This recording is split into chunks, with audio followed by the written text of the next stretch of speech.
why is the director of the Museum of Art introducing this gentleman? I registered when I first came to BYU for the assignment of meeting and associating with anybody that has had anything to do with Australia for the period of my mortal probation here. This is wonderfully nostalgic but wonderfully enlightening as well. So it's my great pleasure to introduce to you Professor Gary D. Balmer, who is Professor of Sociology at Monash University in Melbourne, Australia. He's also the UNESCO Chair in Interreligious and Intercultural Relations for the Asia-Pacific region. He's the Chair of the Standing Committee on Ethics and Research involving Humans.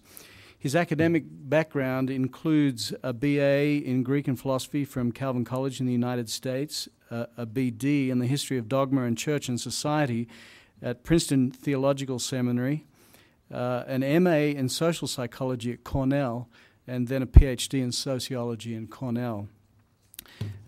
Professor Balmer's research is primarily focused on the interaction between religion and society in Western societies, including Canada, the United States, Australia, New Zealand, and Europe. Current work includes a major study of religious plurality in multicultural Australia, making strategic comparisons with other societies, research into gender and the management of religious diversity, focusing on women and Islam in China, Malaysia, and Japan, an attempt to delineate Australia's religious institution and continuing work on postmodernity as a context for interfaith dialogue and theological reflection. Now, his personal information: he was born in Grand Rapids, Michigan, moved to Canada on completion of his PhD, and then to Australia in 1979. He's an Anglican priest. He has been a religious professional in more than 8 denominations, and particularly enjoys a small Anglican parish in Brittany, which he helped revitalize. He is married to Patricia Balmer, and together they have 3 living children and 4 grandchildren. A keen sailor in Melbourne, that's appropriate, cook and gourmand. He enjoys life in Melbourne. The title of his presentation is here on the PowerPoint presentation. It's my great pleasure now to introduce to you Professor Gary D. Balmer.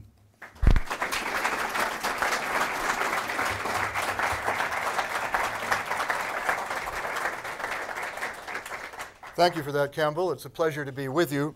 Yes, Australian Soul, which is the title of a book that I published about 1.5 years ago, which describes religion in Australia, but describes some of the changes that are happening to religion. And I think those changes will be challenges not only in Australia, but here. So a lot of what I say will be grounded in Australia, and I might leave to you to make some of the parallels to the US, but I'll make some myself. Campbell's already said that I'm a Christian, a sociologist of religion, Anglican priest, practicing sociologist. Some people see that as a confusion, but that's not a problem here at Brigham Young, I know. Oops, got 2 out of that one. My basic argument is that religion in Australia is changing, but religion around the world is changing as religious diversity becomes much more real and palpable in all of the cities of the world. The US has had religious diversity for a long time, and you could be any religion you wanted, particularly any Christian denomination, but even beyond that, so long as you parked the American flag somewhere prominent in the front of the place you worshiped in. If you did that, you're all right. Now that's one way of managing diversity, and that is something that's held up as useful. Australia had a different model coming out of the British Empire, but is now very diverse. One of the statistics that helps nail that home: I live in Melbourne. Melbourne, 35% of the population of Melbourne was born overseas. Born overseas. 50% have one parent or more born overseas. So we're a very diverse country and have become diverse, but we've also become religiously diverse. And I'll look at the challenges of that and what the changes have resulted, so that this produces a different context for producing Christian community. And some of those changes I find very interesting. What is Australian religion like? Well, laid back and low temperature. We don't go to church very much. People come from the States and say, oh, well, we can get a whole lot of improvement here, can't we? And they go away broken people after a few years of trying. Religion is more a shy hope in the heart than is something that's talked about openly or vigorously. But that's changing. And it's changing as people become more open about religion. One person, one religion, infrequent attendance. 18.5% of Australians happen to be call themselves Anglicans. We'll see that in a minute. But only 5% of those 18% ever darkened the door of a church. So going to church a whole lot's not one of the things we do well as Australians. Fairly distrustful of organizations and professionals, and religion's supposed to be personal, peripheral, part of the background. But that's changing. And the drivers of change are these. Increases in diversity, and we'll look at that and see how that produces change in religiosity, a revitalization of religion, which is actually happening in Australia, and a lot of people didn't think it would ever happen there, and a shift from rational to experiential kinds of authority. Those three things I find and describe in Australia, but I also discover that they're happening elsewhere in the world, and adjusting to them is one of the major things that face religious people and religious groups at this time.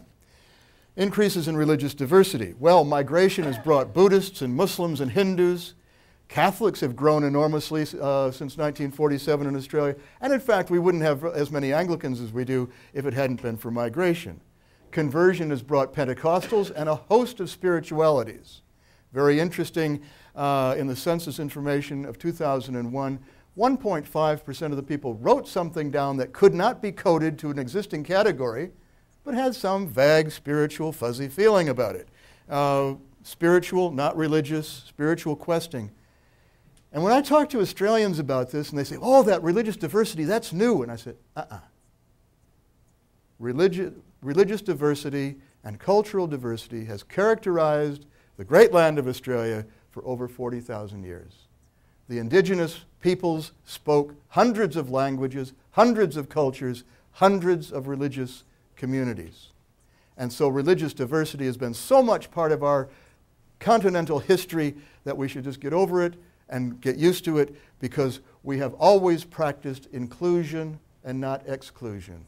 And that's one of the geniuses of Australia and the way we manage it. Let's have a picture of our diversity compared with that in the United States. The Pew Foundation produced its results on the distribution of religious groups in Australia just in time for me to put them on this table. And I find it interesting to do this. Why? In Australia, we have a national census every 5 years, and it's got a religious question. It says, what is your religious identification? Oh, okay. So we know. Every 5 years, it gives us a moving snapshot. Catholics, 25.8% of Australians call themselves Catholics, against 23 in the US. I've got Adelaide and Melbourne in there to show that there's some slight variation between two cities in Australia. Anglicans, 18.5. Now that's interesting. In 1921, Anglicans were 43% of the population. Tickety, tickety, tickety, tickety, tick, tick, tick, tick, tick. And sinking, I can tell you. No religion has been coming up and up and up. And in fact, next time there are going to be more nuns than there are Anglicans. Not stated as different. If I'm not telling you what my religion is, what do you know? Nothing. Some people like to lump that in with no religion and come up with 28% saying they have no religion. Those are people trying to push a secularist atheist line.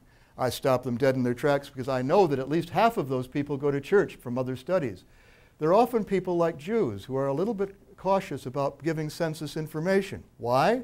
Germany used the census to say, hey, Leipzig, we want 20,000 from there, thank you very much. We knew it from the census. So there's people who are sensitive about the census and don't give information. Uniting, which is a combination of Presbyterians, Methodists, and Congregationals, 5.7. US, the same kind of configuration, about 6.2. Lutherans, 1.3. Many more in the United States. Presbyterians, 3. About the same. I was surprised the Presos had fallen so far. They were up around 12, 14% back when I was one. But then again, others of us had left too. Orthodox, that is Greek, Russian, Serbian, Croatian. We've got every form of orthodoxy known to humanity in Australia. 3%. But in Melbourne, that's not supposed to be 0.6%. Or no, in Melbourne, we've got 5.9. Melbourne is the second largest Greek city in the world. 5.9% outside of Greece. 6% of Melbourne's population are Orthodox. That makes them larger than the Presbyterians, larger than the Uniting, larger than the major Protestant groups. Very interesting. LDS, 0.3% of the whole population, climbing steadily from the time that they first appeared in the census, about 1975. compared to 1.7 in the States. 0.2 in the cities that I mentioned. LDS strength is more up in Queensland than in the southern states. And Pentecostals 1.1% versus 5.9% in the U.S. That gives you some picture of our diversity, which has changed enormously. As I said, Anglicans used to dominate. And in fact, in 1947, if you took the Anglicans, the Presbyterians, and the Methodists, you would have had 65% of the population. Catholics didn't even have to count in, and 99% of the population said they had some kind of religion. That's changed enormously now, not just in the increase of the no religion, but in the increase of the numbers and variety of groups, as we'll see even more now. So that in 2006, there are more Buddhists than Baptists in Australia. There are more Muslims. In the USA, Buddhists are 0.7, Muslims are 0.6, and Jews 1.7, to give you a comparative figure at that point. There are more Muslims than Lutherans in Australia. In Adelaide, the Uniting and the Orthodox are just larger than the Orthodox, but the Orthodox are larger than the Lutheran, than the Baptists, the Pentecostals, the Presbyterians, the Muslims, and the Hindus equal the Jehovah's Witnesses. In Melbourne, the Orthodox, after the Anglicans and the Catholics, Anglicans, and then you get the Orthodox, the third largest group. There are more Hindus than there are Jews, than there are LDS. There are more LDS and Jehovah's Witnesses and Salvationists than Seventh-day Adventists than Churches of Christ. Now, the Churches of Christ was a very significant denomination in the late 19th century. They had 1.2% of the population, but they have fallen very much in their size. We have 0.1% Sikhs, and there are 4 times as many witches as there are Quakers. Now, what I love about that one is when I say that in many parts of the world and in Australia, I can tell the age of the audience. Some will say, "What are Quakers?" They're the young ones. If you need to know, I can tell you afterward, I did serve a Quaker church for some years. But that kind of diversity means that this is what you live with day by day. This is what you shop with. You may be in a supermarket or in a vegetable market, and you'll be shopping with a woman in a hijab. You'll be seeing a man in a turban. Your taxi driver is as likely to wear a turban as he is to be a Muslim, as he is to be a Jew, as he is to be any other group within Australia, but mostly likely to be a Muslim. So that kind of diversity is a everyday reality of people. The change, now this is the one that is worrisome. Just quickly, the age profile. I'm taking the city of Adelaide. You look, and if I press the right button, we'll get a pointer. Okay, Adelaide, the baseline will be 26.6% of the population is over 55 and over, all right?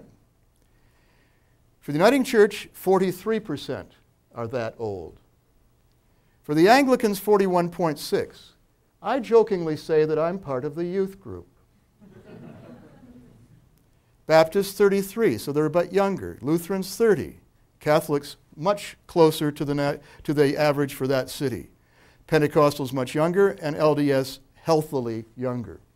Who's got a future? A group with 44% of the population, age 55 and over, has a serious problem. And British Protestantism in Australia suffers that problem. It used to be said, will our children have faith? The issue now is, will our faith have children? You cannot find a breeding pair of Anglicans in many congregations in Australia. And you certainly can't find a breeding pair of Presbyterians, but if you do, they'll be Korean. The major issue is the demise of an old normal. An old Anglican empire religion domination is simply passing, the loss of a cultural normal. And people feel that, and some people worry about it. The rise of Pentecostals, spiritualities, Muslims, Buddhists, Hindus, the diversity is the returned normal, or the restored normal, if you wish, for Australia, going back to where we had been for 40,000 years with religious diversity. And the new normal is more likely to be Catholic and not C of E. Church of England. It's not Protestant. The dominant religious groups amongst Christians are Episcopal in their orientation. So how are you going to incorporate and include many religious groups in your society. It was an issue for the society. How to accommodate the legitimate religious needs of these groups. For example, if you're a Muslim and need to bury your dead in contact with the earth, not in some cement vault like my parents or grandparents are buried in so that God will have no trouble finding their bits and parts to resurrect them. But no, we had to accommodate that need and have done so. And the role of Christian communities in this new diverse environment. Okay, the second major change is the revitalization of religion. This is happening as religion re-enters the policy debates, as religious groups in Australia and elsewhere with religious needs say, hey, look, hang on, we need things. So you get policy and the acreage given of newsprint to religious issues and religious debate and religious concerns about policy has hugely increased. The Da Vinci Code, TV series, all sorts of things. If you look at the culture, there's a great questing for religious sensitivity, religious understanding, religious expression. And it's happening even in a place like Australia where Campbell would know it's been very secular for a long time and nobody would have predicted it some years ago. This resurgence is happening everywhere, and you can point to it in Asia and Africa. The removal of repressive regimes like in the Soviet Union. All of a sudden the Soviet Union has become a very religious place. It's taking new forms and challenging old, but it's there. This religious revitalization again produces a new context for being religious. It's not happening so much among mainstream Protestants, and we're waiting to see amongst Catholics. Why? Well, religious diversity. If everybody's the same, or virtually the same, as they were in Australia in 1921, it's boring. Your religious identity doesn't mean anything. But if all of a sudden religious diversity comes in, then your religious identity has some traction. People would be interested. It took 30 years before I was first asked in Australia what my religion was. It takes about 30 minutes in the States. It's very different. You've got religious diversity here, we didn't there. But now it's becoming an issue. Once you have the salience of religious identity increasing, then you get some more interest in participation and in what's going on and what you believe. If somebody walks into a room clearly declaring that they are religious, wearing a hijab, wearing a skull cap, wearing something else, the issue is, what am I? Yeah. People don't like that. It might make them feel uncomfortable, but it gives the opportunity to find out who you are in interaction with somebody else. And so diversity suddenly raises the issue and gives the opportunity to find out who you are in interaction with somebody else. Religious voices in politics, I've mentioned before, it's also rising because of the failure of secular humanism. I love all the books we're getting on atheism. They have a strident tone of a very defensive, beleaguered group that feels under attack, and they are. This isn't confident argument. This is defensive rearguard action. It has not delivered on its promises. It has not produced happiness. It has not ended oppression. It has not motivated social justice. People who think that secularism motivates social justice just don't have the data in hand.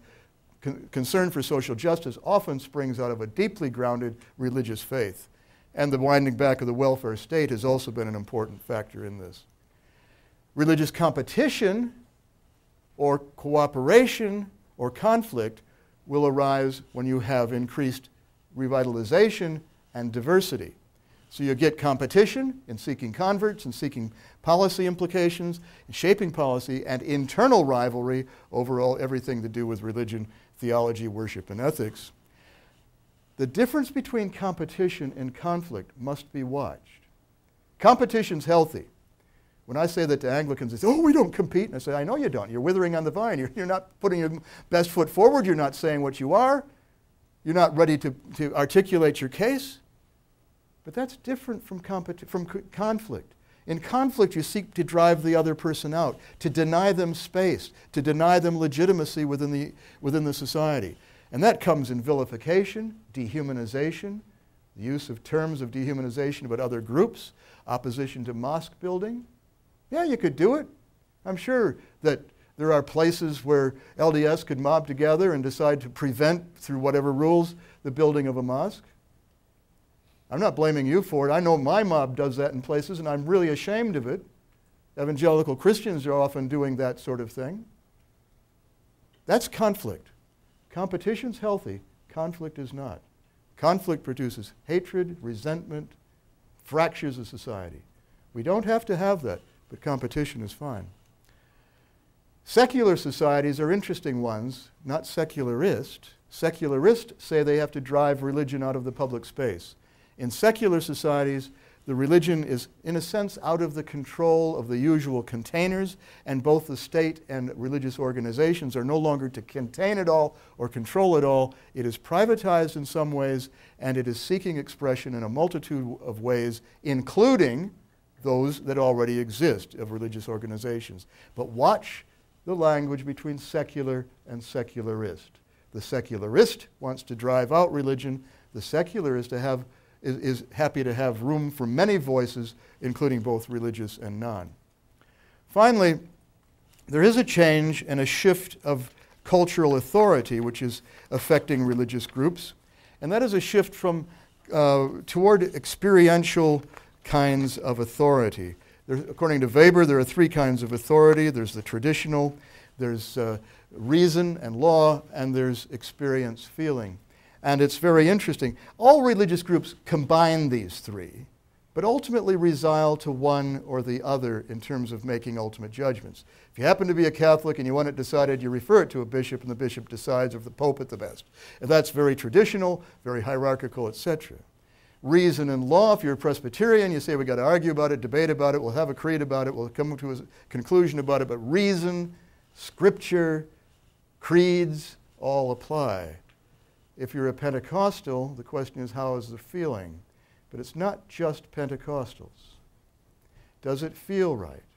How does it make you feel? What is your experience?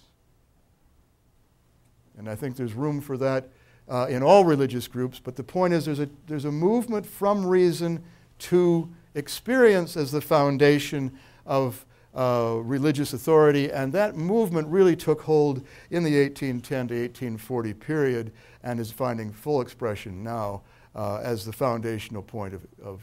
And that means there's going to be a movement from sacramental objectivity to feelings. Do I feel the presence of God? Do I feel in touch with God? Is my experience that of encountering God? From preaching to aerobic Christianity. If you go to a Pentecostal shop, you at least get an aerobic workout. From sermons to religious experiences, again, making space for people to share about their own religious experiences, their own encounters with God as God deals with them. And there's an openness to that reason did not permit and in fact drove out. From sitting to movies, from altars to pulpits to platforms, from books to video screens and concordances to the internet, there's a whole lot more shifting in there, but that's driving things as well. So the recent changes have made for a more religious and spiritual kind of society, a more religious and spiritual context, but also a more conflictual, competitive kinds of context to be religious, which demands that you know your product, know your position, know where you are, and are ready to stand up and articulate that in a way that wasn't necessary when there wasn't diversity. Shared values and ideas and orientations, yes. Much greater diversity, as I mentioned. Ethnicity and religion, much less connected. Certainly in Australia, if somebody told me that they were LDS, I would not know what their ethnic background would be, because in Australia it's very heavily Polynesian, and then also from New Zealand with English and Celtic backgrounds. If you say you're Anglican, you get a fair clue, but not very much, because we have an awful lot of migration from the Horn of Africa, from Sri Lanka, and from India coming in, so there's a disconnect there. Religions are much more of an independent force, independent from each other, likely to form new alliances on certain issues, but not to line up particularly in any way, independent from the state, independent from each other, and speaking out of their own communities and demanding certain things.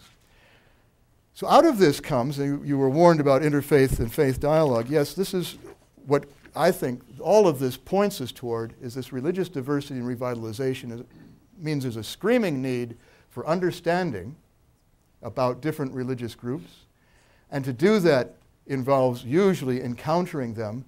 The neat thing about being in a religiously diverse place, you need only ask your neighbor, and if you ask your neighbor, you can expect your neighbor to ask back. I've been taking my congregation to mosques, and the Muslims are all set up to answer questions and to teach about what's going on, what that is and what this is and so on. And they were really happy to do that as good Anglicans, learning, yeah, right. And I said, yes, but they're coming to us in 2 weeks' time. They said, oh my God, no, they're not coming to us. They'll ask us questions about our faith. What will we say? And I said, you got 2 weeks.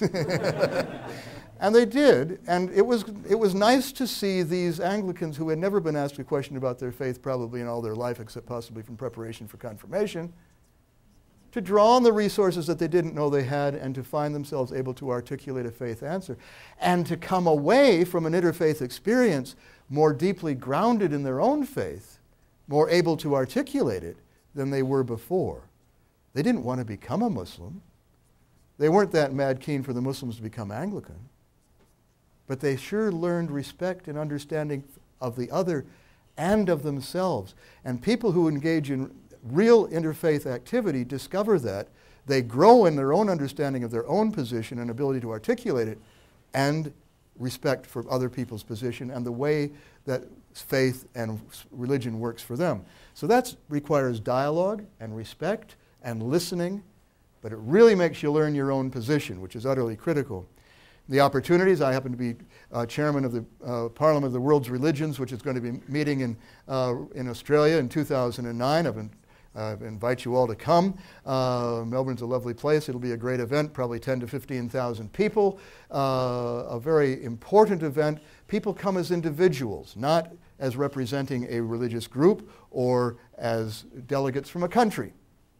We're having the Dalai Lama come and close it. So Chinese are saying, oh, we can't come. Well, you're not coming as a Chinese delegate from the country. You're coming as a Chinese person of faith or no faith. You're welcome. Oh, okay, then we can come. And various things like that. So the Parliament is a context where people of faith and no faith can sit together and speak out of their faith-based positions about issues, say about the environment, indigenous affairs, poverty, and to begin to find ways that their faith produces certain kinds of approaches that may be contributing to a solution. Others may pick it up, others may not, but just to say, this is how we approach from our faith. And of course, LDS have a wonderful program of international humanitarian aid, deeply grounded in your faith. And I've invited people from that to come to the Parliament to put that on as an example, to stand alongside others. Great. There are other kinds of things that might happen. Roger here has been to the 2 parliaments. I haven't been to any. He's well ahead of me and speaks very highly of it. So that's one of the opportunities. That meets every 5 years. Religions for Peace, formerly called the World Conference on Religions for Peace, is something that might have a chapter near you. Again, that promotes kinds of interfaith activities. Councils of Christians and Jews. I don't know if you have any Turks in Utah, but there are 60 Turks in Arizona, and they're already doing this interfaith dialogue thing that Turkish Muslims get into, who are part of the Gulen movement, who are a very deeply religious Muslim group who have interfaith activities as their core, and they invite people to come to break fast with them during Ramadan and to share in other kinds of activities, and then they are willing to come to your place of worship and to interact with your people. So it's a wonderful opportunity to learn. And it was with interacting with that group that I took my that came to my poor quaking Anglicans and asked them questions, and they asked back. So there are a lot of opportunities out there at the very grassroots level. Organizationally, leaders get together, but that's terribly important in this day and age, with the diversity, with the revitalization, with religion coming back on the agenda, to know your own position, to be able to articulate it confidently. One of the best forums for doing that is in an interfaith context. Thank you.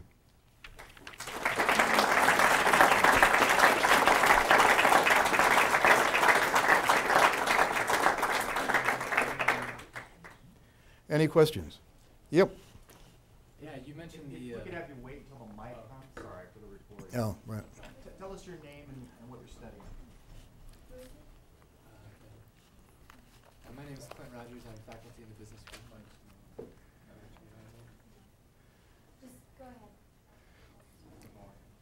Do you want me to wait? Or? You can go ahead. Okay. So I'm very interested in this topic. You mentioned the increased diversity in cities.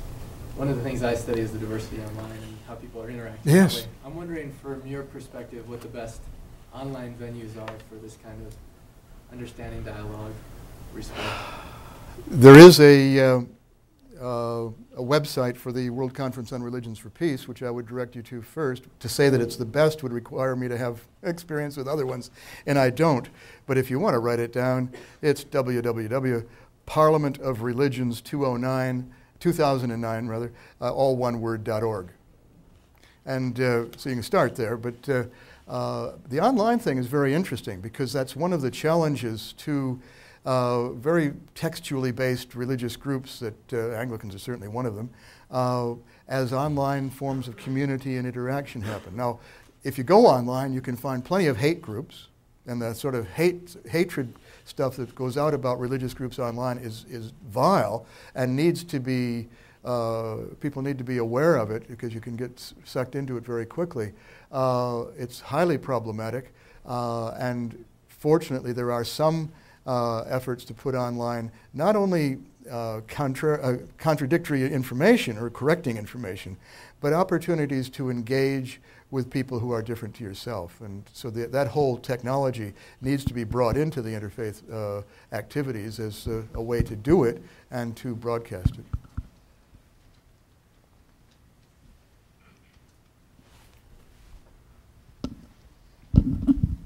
it. Recently, some of the news out of Iraq has talked about disillusionment with religion, and I'm wondering if your research has dealt with that on the broader scale. You're talking about this resurgence of religion, but can you speak to any themes of disillusionment as well? I'm not familiar with the research you're talking about. Could you give some background on that?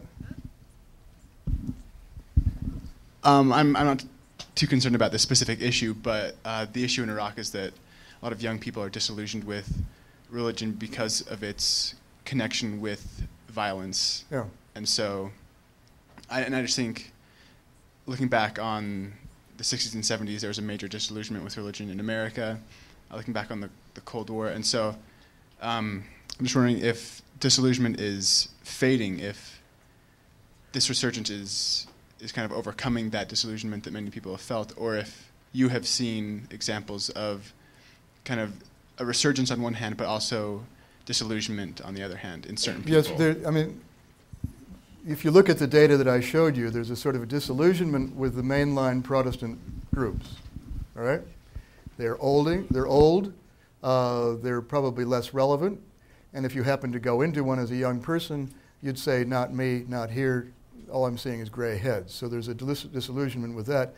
The place that people who are still looking are going are much more to the mega churches and to the more Pentecostal varieties, or to spiritualities. There's a substantial gradient from Catholic into Buddhist, so there is a trend that way. So in that you would have both a disillusionment and a finding of another place for some, and others winding up in no religion. Now that's just Australia. Going back to Iraq, you'd have to look at the longer-term trajectory of how it was that faith was playing out in that country, and how it was that the Shia-Sunni divide was providing a conflictual base, how that conflict might produce some people's reaction against it, some people saying disillusioned with it. They wouldn't be very much happy with the very faith-driven invasion of Iraq either, and so would be disillusioned with faith in that department as well. So it's a place where there might be more disillusionment than, say, somewhere else. But there's often a track to somewhere else when you have a disillusionment story.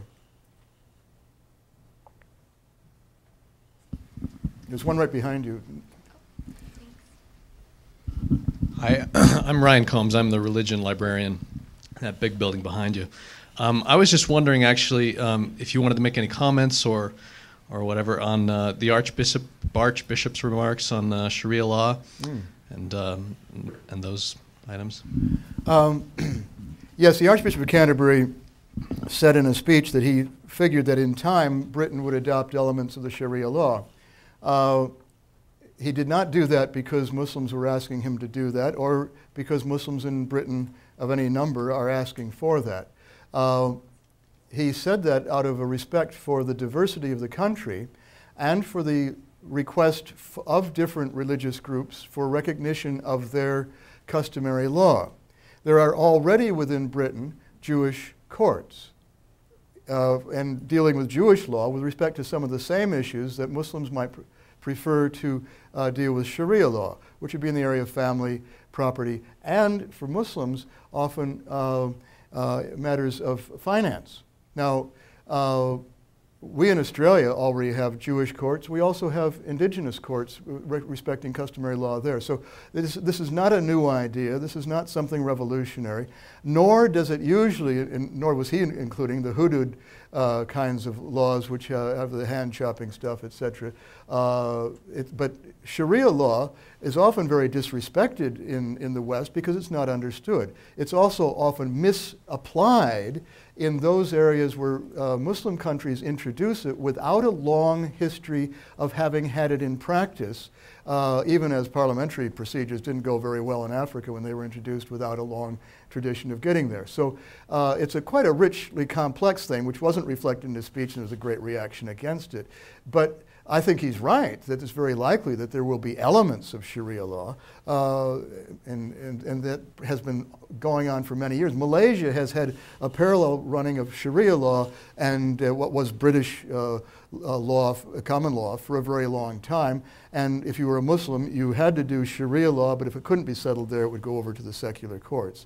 And that's been going on with no more difficulty than any other legal system is likely to produce over time. So it's a very interesting thing to look at, but you need to look at it in a very comparative perspective, a deeply historical one, which is what your library is about, and very carefully. Thank you. He was over here, or there's one.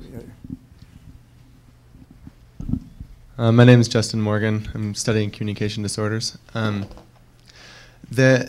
There's in Australia, there's a lot of increase of non-Christian religions. How do you feel Australians are dealing with this diversity? Do you feel that they're doing it properly, or?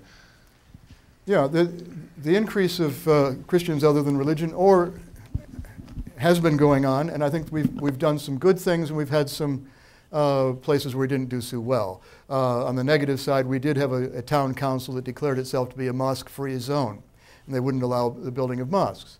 The next town council said, come over here.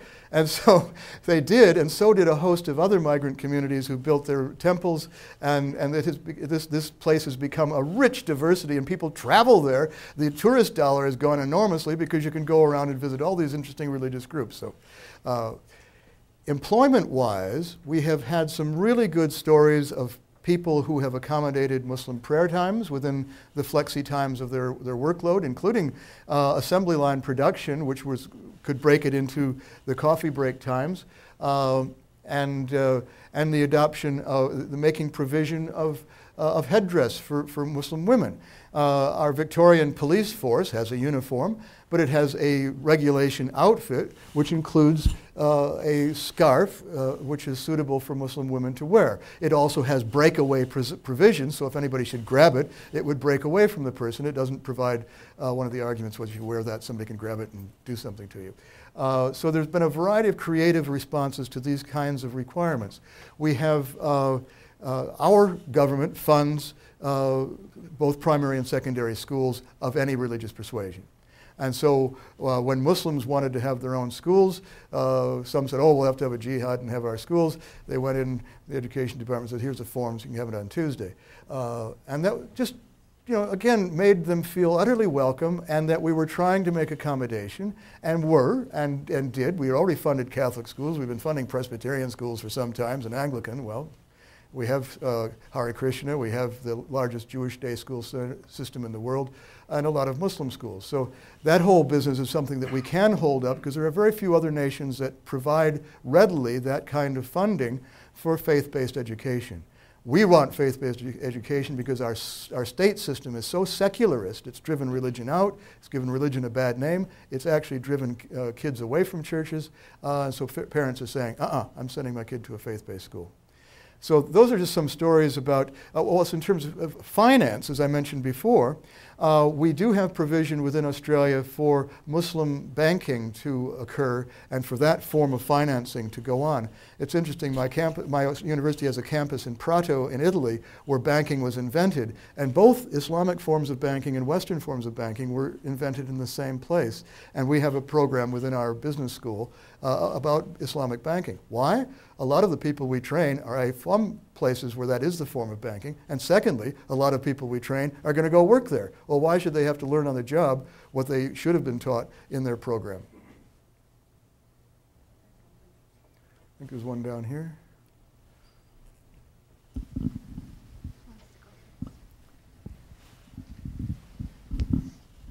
I'm Tim Heaton in sociology. I wondered if this diversity creates a religious marketplace where people can pick and choose which congregation they want to belong to, and if so, do churches have to become more responsive to the needs, interests of the members? Well, there's no question that there's a marketplace and that there's a great deal of fluidity in it and movement. As I said, there was a gradient from Catholic into Buddhist. There is shopping. That write-in thing about spiritualities was very interesting to see the great diversity there. Yes, Jedi was part of it. And when people laugh, I say, well, if you happen to be an Australian and you happen to be under 30, where would you have learned and had most exposure to a cosmologically based ethical system? Where do you get 3 sermons in every movie? And there's nothing more sermonic and preachy than, trust the Force. But it's there. I was expecting more Harry Potterians in the last census, but we didn't get them. Religious groups that are now aging, like Anglicans and the Uniting, simply don't have youth. They will have them in a couple of places. They happen to be in the outer suburbs. So partly families have moved out and the churches didn't catch up. So the families are out there. What are out there are megachurches, and so they're going there. Now, what will happen after that, I don't know. People often speak disparagingly about megachurches. I'm sorry, I've been into any number of them, and there are certainly plenty that produce Christian community and produce some pretty solid Christian thinking. You might not agree with all of it. I don't. But it's going on, but in a different form. Is it making up for the outfall from the major denominations? I don't think so, but we're entering a different form of religious participation. We're also having a baby boom. And so whether these new parents will be interested in going to church at all with their children, I don't know. They are interested in baptism, and so we're getting a lot of requests for baptism, but whether that will flow on to attendance or not, I don't know. So there's the marketplace for we want our child done, we want our granny buried, that sort of old Anglican chaplaincy religion on the one hand, but that's going to be harder and harder to provide because they aren't around, there's no support for the church from the state. There is movement amongst migrant groups, that is, some look to adopt a religion that they see to be more Australian when they come in, and in that group, the Seventh-day Adventists, to some degree the LDS, have been very effective in relating to these people. Why? Because if you go into an LDS church, the question will be, what can I do for you? What do you need? If you go into an Anglican parish in the inner suburbs of Melbourne, it'll be, oh, you can help us survive. That's the gradient in the market. You go into some places, they'll say, if we got a program for you, do you need some help? We can do something for you. You go into others, you actually become part of the survival graspingness of the people that are there. And it's very interesting to watch that play out.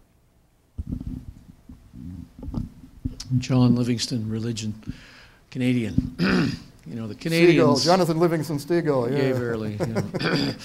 The Canadians don't buy this, melting pot notion that you see in the United States, learn one language, all that kind of thing. And it may be that the Australians are somewhat similar. How do you see the United States, or maybe you don't see it differing because of that melting pot notion versus the sort of mosaic diversity thing? Am I making sense here? Well, it makes sense because you're right. Each nation manages religious and other diversities very differently.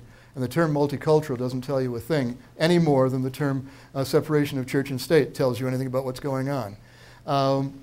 Australia is different to Canada in that we've never had, we were never bicultural, and we never had a war between two groups. So New Zealand and Canada are more alike in that regard.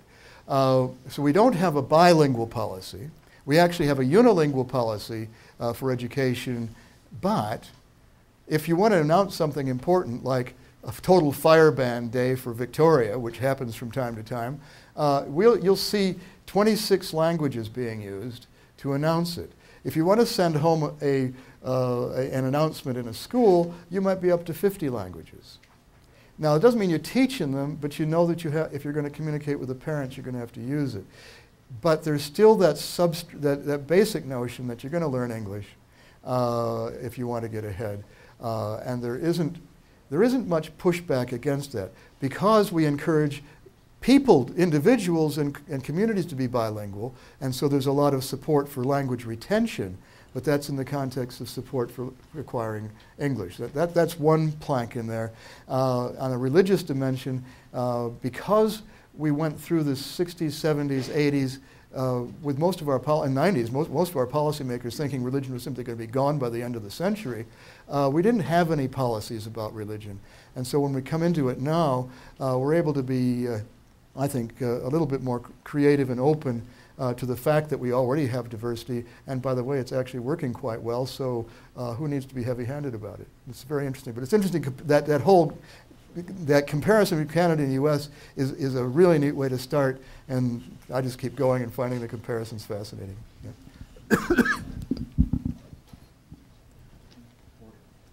Oh, I'm sorry. Roger Keller, Religious Ed. You mentioned the immense rise in Catholicism. That must have been immigration that brought it about, but from where?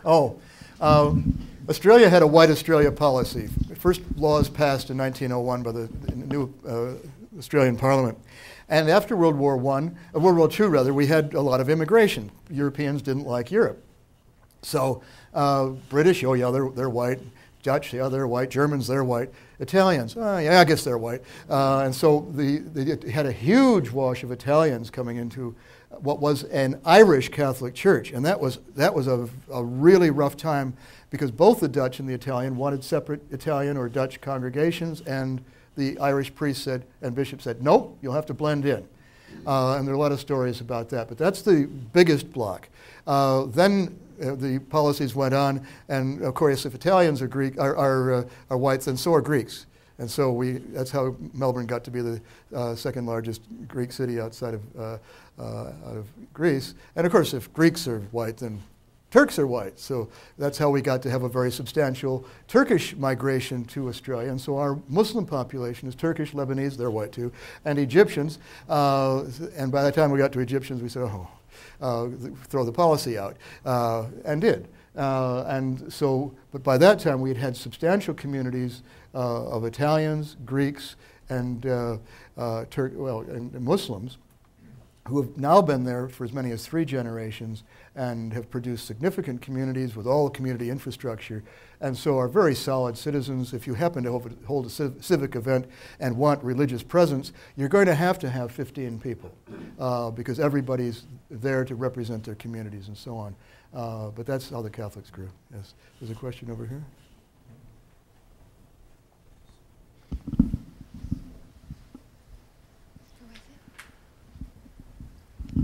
Scott Strong, I'm an administrator here at BYU. I presided over the Adelaide LDS mission from 2003 to 2006. The question I have for you is, Europe is often now characterized as post-Christian. Do you see that post-Christian as a function of this diversity we are talking about? And if not, what do you see characterizes post-Christian? And is Australia experiencing anything like that? Europe is post-Christendom. There's a difference between being post-Christian and post-Christendom. I think Australia is post-Christendom as well. Christendom is dying, that's the Anglican Church. Europe, as being post-Christian, I have a hard time with that. I've been spending a fair amount of time in Europe, and they do Christianity extremely differently. I mean, the Danes, 85% tick the box, says I'm going to pay my church tax, so which means I can get my kids baptized, married, buried, I get the church services, but I'll never go. Now, I don't call that Christian. You probably wouldn't call that Christian, but the Danes do. So is that post-Christian? I don't know.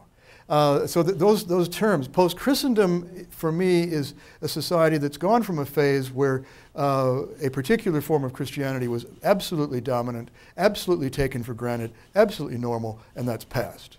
And certainly, I think England is largely post-Christendom, even though all the trappings are there. It's just an unsinkable theme park with real castles and real cathedrals.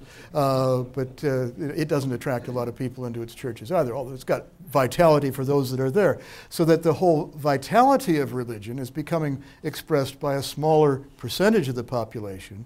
Maybe not a whole lot smaller than was before, because we have certain notions about how many went before and how fervent they were about their going, which I think is hard to sustain.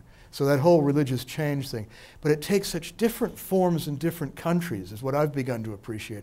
I've been spending time in Germany lately comparing Turkish settlement there with Turkish settlement in Australia. And the preconceptions I went in there with about that issue just blown away as I get to see different sections of Germany, realizing how factors of East and West continue to make a huge difference in the way policy rolls out and so on. So to say Europe is to have a very big canvas with lots of different colors going on in different ways. But religious change is happening, and the whole business of a presupposed religious background that has real teeth, no. But some countries have some pretty strong religious antecedents that seem to press along, and Denmark would be one. Germany in most places, certainly Western Germany does.